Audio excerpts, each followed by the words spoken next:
안녕하세요. 세종고 2학년 1학기 기말고사 총평 맡게 된 강성미 강사입니다. 먼저 분석에 앞서서 굉장히 기쁜 소식 전할 수 있을 것 같은데요. 지금 세종고 2학년 전교 1등이 저희 아이가 돼가지고 또 굉장히 기쁜 마음으로 이번에 중간 기말 다 100점 맞아가지고 전교 1등이 됐어요. 지금 정오표가 나왔죠. 그래서 즐겁게 지금 총평 영상 찍고 있습니다. 이번에 2학기에도 화법과 언어잖아요. 이제 언어라고 한다면 문법이에요. 근데 좀 제가 언어, 그러니까 문법이 전공이라서 또 즐겁게 영상 찍을 수 있도록 열심히 노력하도록 하겠습니다. 먼저 제 소개부터 드리자면요. 저는 강성미고요. 지금 김영준 국어에서 2학년, 세종고 2학년 친구들과 함께 즐겁게 수업에 임하고 있습니다. 목차는 4개 정도가 될 것 같아요. 일단 첫 번째, 이번 기말고사 진짜 어려웠죠. 만약에 지금 학생 여러분들이 보고 계시다면 와 진짜 어려웠는데 할 거예요. 맞죠? 그래서 이번 기말고사 총평 말씀드리고 그 다음에 두 번째는 제가 아이들과 어떻게 이번 기말고사 준비를 했는지 그래서 아이들에게 조금 도움이 됐던 부분은 어떤 부분인지 말씀드리고요. 그 다음에 세 번째, 중간고사라고 제가 적긴 했지만 2학기가 화법과 언어잖아요. 그래서 문법 어떻게 이번 시간, 그러니까 여름방학 동안에 준비를 해야 되는지, 그 다음에 마지막 제 수업은 어떤 식으로 진행되는지 설명드리도록 하겠습니다. 우선 기말고사 총평입니다. 난이도를 말씀드리면 완전 상이죠. 그쵸? 상이라고 할 수 있을 것 같아요. 선택형 36문항은 유지가 됐어요. 그런데 중간고사와 조금 난이도 차이가 있죠. 중간고사는 좀 쉬웠어요. 그죠? 그래서 그때는 제가 난이도가 중 정도로 말씀드렸던 것 같은데 이번에는 상입니다. 그래서 어려울 거다라는 얘기가 원래 그 전부터 있었고 그래서 제가 아이들한테도 계속 방심하면 안 된다라고 말을 좀 하면서 수업을 진행을 했는데 실제로도 굉장히 좀 어렵게 나왔어요. 까다롭게 나왔고 그래서 조금 시간이 부족했지 않았을까라는 생각을 좀 해봅니다. 시험 범위는요. 점점 많아지는 것 같아요, 세종고. 그래서 교과서 작품들이 있었고요. 그다음에 유인물도 진짜 많이 주셨죠. 에다가 6월 학력평가 문학이 다 들어갔어요. 그래서 이걸 또 중간 때도 되게 많았었는데, 그죠? 정리를 해봤는데 현대 운문이라고 하면은 현대시라고 생각하시면 될 것 같아요. 10작품이 있었고요. 산문, 그러니까 소설 정도로 생각하시면 될 것 같아요. 그래서 3작품이 있었고요. 네, 고전 운문, 그러니까 고전 시가, 시조나 뭐 이런 것들이 있었죠. 그런 것들 10작품 정도 있었고, 그다음에 고전 산문, 이거는 이제 고전 소설 같은 것들 5작품. 그래서 진짜 많죠. 28작품이나 이번 기말고사 범위가 됐습니다. 조금 더 정확하게 조금 더 하나하나 세세하게 분석을 드리자면요. 일단 낯선 유형이 되게 많았어요. 이거 공감하시죠? 지금 학생 여러분들이면 와 진짜 맞아 할 거예요. 그죠? 1번부터 기억나나요? 1번에 표 나왔죠. 표가 나와가지고 이게 다 맞는 거 골라야 돼요. 동그라미 X 다 확인을 해가지고 시간이 진짜 오래 걸렸을 거예요. 그죠? 그래서 이게 뭐야 싶었던 그런 유형들. 그 다음에 기억나나요? 3차원 X축, Z축까지 있었던 그쵸? 그래프 나왔던 거 기억나나요? 그런 거 있어가지고 유형이 굉장히 낯선 것들이 많았고 시간이 진짜 부족했을 것이다. 그 다음에 선택지도 굉장히 길었어요. 그래서 선택지 하나하나 1번, 2번, 3번, 4번, 5번에 담고 있는 정보들이 많았기 때문에 거의 하나의 선택지가 뭐 3줄짜리 이런 것들이 거의 기본이었죠. 그래서 꼼꼼하게 분석하지 않으면 실수가 진짜 많이 나왔을 거예요. 그래서 자기 평소 본래 실력보다 조금 실수가 많았을 수도 있었던 그런 시험이다라고 말씀드릴 수 있을 것 같아요. 그 다음에 마지막 이것도 시간이 진짜 많이 걸리는 유형인데 작품 간의 공통점 차이점 비교하는 문제들 있잖아요. 예를 들어서 뭐 가는 나에 비해 뭐 나는 다와 달리 뭐 이런 식으로 나오는 비교하는 문제들이 굉장히 많이 출제가 되었어요. 그래서 전체적으로 시간이 엄청 부족했을 것이다 라는 게 제 분석입니다. 다음으로는 제가 아이들과 함께 어떤 식으로 이번 기말고사를 준비했는지 그 다음에 아이들에게 조금 도움이 됐던 부분이 어느 부분인지 설명드리고자 합니다. 일단 선택형 5번인데요. 이게 또 도식화 해가지고서는 A, B, C, D, E를 연결을 하고 그거에 대해서 올바른 해석인지 올바르지 않은 해석인지까지 묻는 문제였어요. 조금 어려웠죠. 근데 요거가 조금 더 자세하게 말씀드리면 A, B, C, D, E가 이제 또 다른 고향이라는 시인데 이렇게 작품에 대해서 밑줄이 이렇게 쳐 있었고 이거와 이제 기역, 니은, 디귿, 미음 요거에 해당하는 부분을 옳게 연결 지어라 이런 문제였어요. 그런데 이 또 다른 고양이라는 작품 자체가 굉장히 관념적인, 그러니까 머릿속 생각을 가지고 이야기를 하는 그런 작품이었기 때문에 어려워요. 약간 철학적인 내용이 좀 있거든요. 그래서 좀 어려워요. 그래서 이건 직전 보강 자료입니다. 완성미라고 이름도 있어요. 근데 어쨌든 간에 이 마지막에 직전 보강 자료에 하나하나 제가 정리해놨죠. 예를 들어서 또 다른 고양이라는 건 이런 거야. 그 다음에 백골이라는 거는, 여기 백골 있죠. 백골이라는 거는 이런 거야. 그 다음에 아름다운 호는 이거야. 하나하나 다 정리해놨어요. 이렇게 하지 않으면 내용 자체가 굉장히 추상적인 내용이기 때문에 어렵단 말이에요. 그래서 하나하나 정리를 해서 예를 들어서 밤이라는 건 이거다. 바람이라는 건 이런 거니까 너네가 잘 정리를 해놔야 돼. 라는 거를 좀 정리해서 아이들에게 줬기 때문에 그렇게 많이 시간이 걸리지는 않았던 그런 문제라고 할 수 있겠습니다.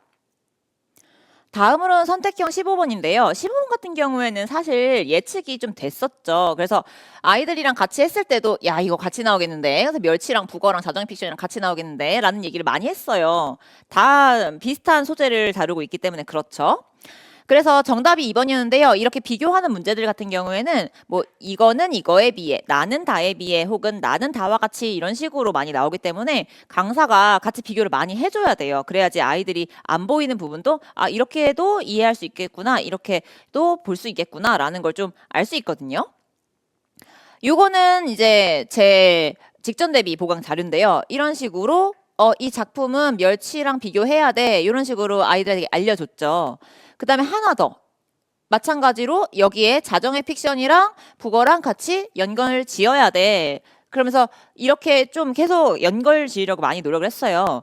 요것뿐만이 아니라 실제로 여기서 이거는 북어에 관련된 직전 자료인데요. 직전 보강 자료인데요. 여기에서 이 빳빳한 지느러미는 멸치랑 좀 비슷한 부분이 있어. 예를 들어 또 지느러미, 북어의 지느러미는 여기에 멸치의 생애 의지가 있는 부분이랑 좀 비슷해. 이런 식으로 계속 연관을 지어주려고 노력했어요. 근데 이것뿐만이 아니라 하나 더 있었죠, 사실. 학생 여러분들은 알 것 같은데 그 약간 자아성찰하는 시들이 있었죠. 그죠? 자아성찰하는 시들도 마찬가지로 자아성찰을 했는지 뭐 자아성찰을 해가지고 성공을 했는지, 자 합의에 이르렀는지 이르지 못했는지. 그래서 우리 시험 문제는 그렇게 나왔잖아요. 뭐 또 다른 고양이라든지, 그다음 쉽게 쓰여진 시라든지, 그다음에 이상의 거울이라든지 이렇게 세 개가 묶였지만 사실은 그것뿐만이 아니라 다른 자아성찰 시들도 있었죠. 그래서 그걸 다 같이 묶어가지고 얘는 이 자아성찰을 할 때 어떤 태도를 보여, 얘는 어떤 어조로 얘기를 하고 있어, 이런 걸 좀 많이 분석을 해주고 많이 비교를 해줘야 아이들이 그런 쪽으로 또 한번 생각을 할 수 있게 되기 때문에요. 이런 것들은 같이 강사가 아이들과 같이 좀 도와줘야 되는 그런 부분이 있겠습니다. 다음은 선택형 19번인데요. 19번 요거 보면은 얘는 주몽신화죠. 주몽신화에서 정답은 2번인데 요거랑 관련된 것들이 사실은 앞부분에 줄거리 해가지고 굉장히 조그만한 짧게 이렇게 제가 일부러 약간 블러 처리를 했습니다. 앞부분에 줄거리에서 굉장히 별로 중요하지 않은 것처럼 교과서에 실려 있어요. 그런데 학교에서 선생님은 그렇게 수업을 안 하셨죠. 그래서 아이들과의 소통도 중요하고 학교에서 어떤 식으로 수업을 했는지도 되게 중요하게 되는 건데요. 저는 이제 학교 선생님이 이 앞부분의 줄거리를 되게 좀 중점적으로 수업을 하신 거를 좀 확인을 했고, 에다가 플러스로 저는 중간중간에 이제 검은 게 제 글씨인데요. 검은색으로 조금 더 추가를 해서 아이들이 확실하게 이 부분에 대해서 이해할 수 있게끔. 실제로 주몽씨나 이번 지문에서는 교과서에 있는 부분도 나왔지만 교과서에 없는 부분도 나왔죠. 그래서 이걸 확실하게 이해를 하고 있어야 문제를 빠르게 풀 수 있는 그런 문제가 출제가 되었고요. 그래서 이 주몽신화 부분은 크게 어렵지 않게 문제를 풀 수 있었습니다. 다음으로는 중간고사 대비 전략. 사실은 중간고사가 아니죠. 2학기 전체라고 말씀드릴 수 있을 것 같아요. 중간고사 대비 전략인데요.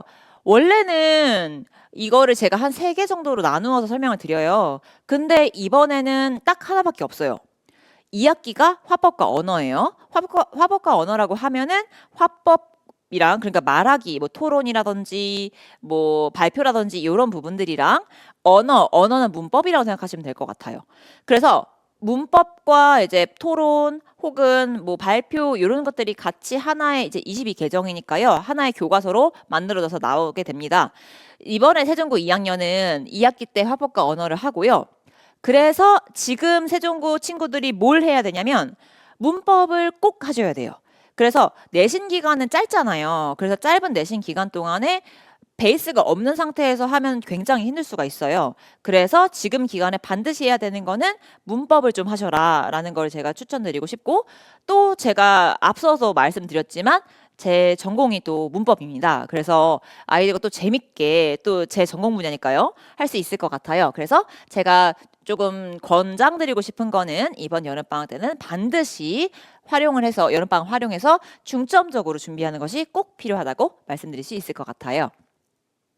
그 다음에 마지막으로는 제 수업이 어떤 식으로 진행이 되는지 말씀드리고자 하는데요.